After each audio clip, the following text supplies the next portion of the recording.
values and our institutions and what we believe in.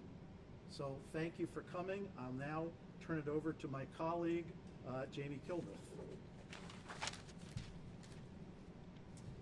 Good afternoon, everybody. My name is James Kilbreth. And just to pick up on something Bill said, these attacks on judges and lawyers have been anticipated over the years. Abraham Lincoln in 1838 described circumstance in which somebody who wanted to become an authoritarian would go about it, and the kinds of maneuvers they would undertake. And the one defense he identified, and this is in 1838, was for people to stand behind the rule of law. He understood, as we do, that attacks on judges and lawyers, on the rule of law, is really a way to eliminate the only obstacle to attacks on people's rights. So whether that's your right to free speech, your right to protest, your right to your Social Security check, your right to veterans benefits, those rights are what's under threat if there's no rule of law. And that's why to us it was important, given what's going on, to try to bring lawyers together to defend the judges and lawyers and the system that supports all those rights. Thank you.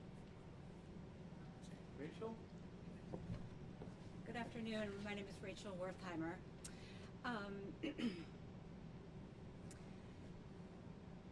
This country and the rights of everyone who lives here, the right to vote, the right to health care, the right to love who you love, depends on the maxim that no man is above the law.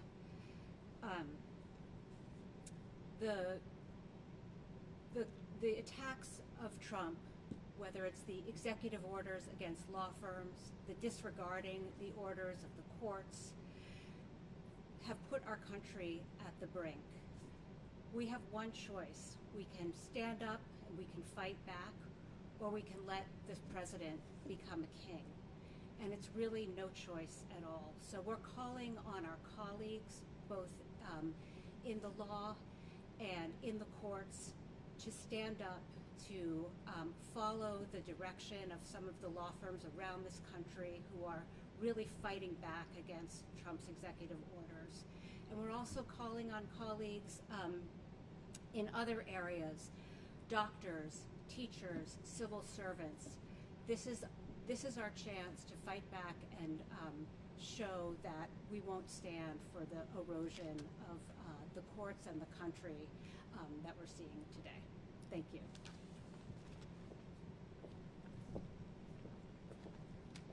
Good afternoon. I'm Tony Buxton, and I would just like to add that the rights that Rachel has mentioned and that others have highlighted have been purchased at Valley Forge, Gettysburg, the Battle of the Bulge, Iwo Jima, and countless other places where Americans shed their blood so that we could be free.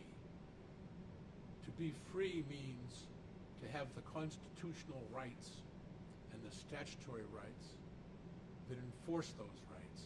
The right to vote, the right to speak freely, the right to peaceably assemble, the right to be a member of the press, unfettered by government.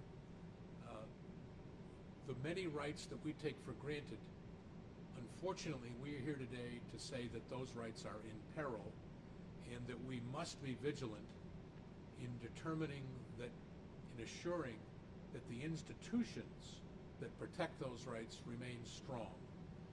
The right of people to go to court and contest something government does wrong is at the heart of what the founding fathers created, and it is at the heart of what we all seek to protect. We are lawyers. Please don't hold it against us. Shakespeare said, first, let's kill all the lawyers. But if that were to happen, no one would have any rights because there would be no way to protect them. And someone would come along and very soon establish an autocratic government or a dictatorship where no one had any rights and you had no need for lawyers. We ask every Maine citizen, lawyers and non-lawyers, to consider standing up, protecting what matters, our freedom, and asserting themselves, because they are not alone. No one in our society is alone. Millions of Americans have the backs of those who use our legal system to protest in a civil manner, a peaceful manner, the actions of a government which may be unlawful. Presidents come and go. The institutions that create and protect our democracy must be sustained. I know we'd be happy to answer any questions, and I turn the floor over to Bill Harwood. Questions? Yes.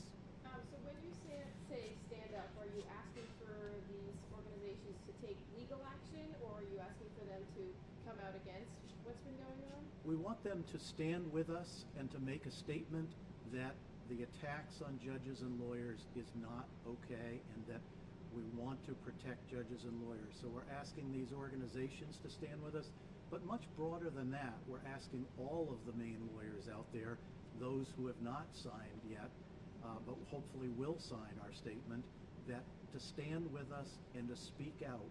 And we're asking our elected officials, both in Augusta and Washington, to speak out on this issue and protect the values and the institutions that we care about.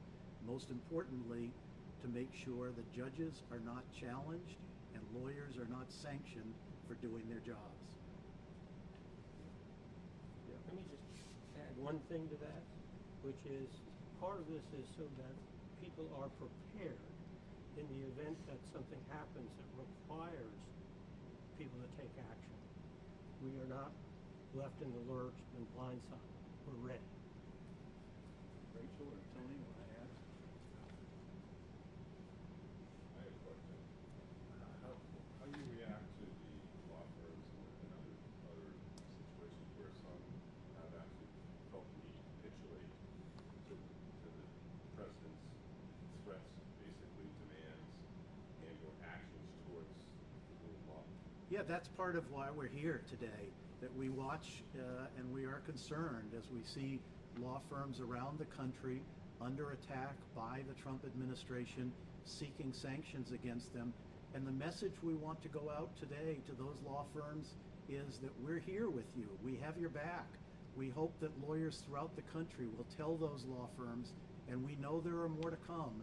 As soon as those law firms take positions against the Trump administration, they put themselves at risk of having this kind of retribution. And we are hoping that they hear us today, those law firms, and we as lawyers and law firms stand together for the principles that we've just been talking about.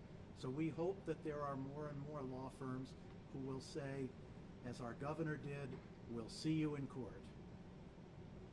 Speaking of that legal battle that's going on right now, kind of being attacked by the Trump administration over our transgender policy here, what do you make of that? Do you think that's an illegal way to go after enforcing their executive order?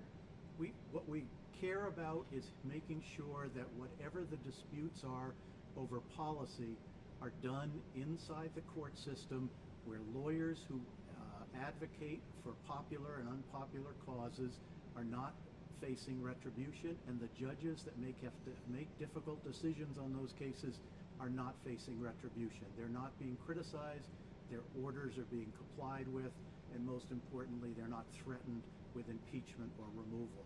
So those are all of the issues that have been raised by the Trump administration should be played out in court, and the lawyers and judges should not have to face retribution for their roles in those cases. Happy to have others step in.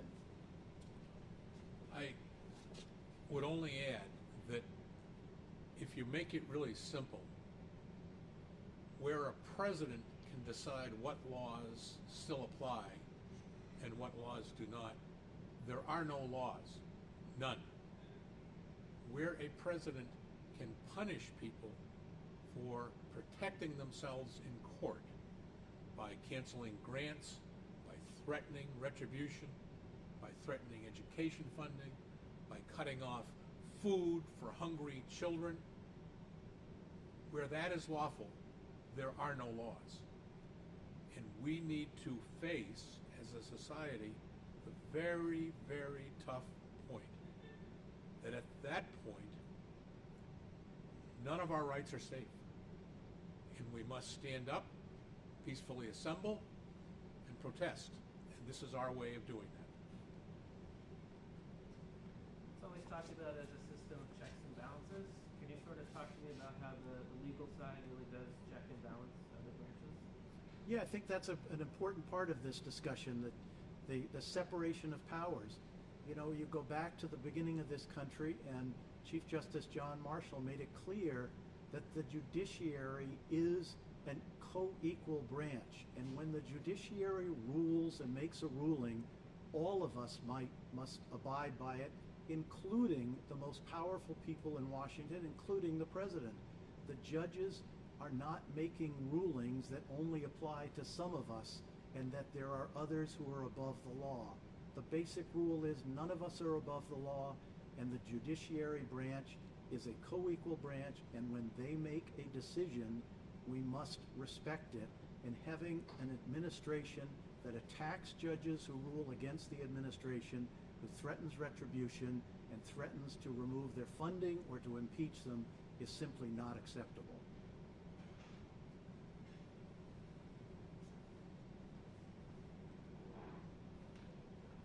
All good? Anything else you want to add? Thank you very much for coming. We really appreciate it. And in the future, please call Bill. Is there a digital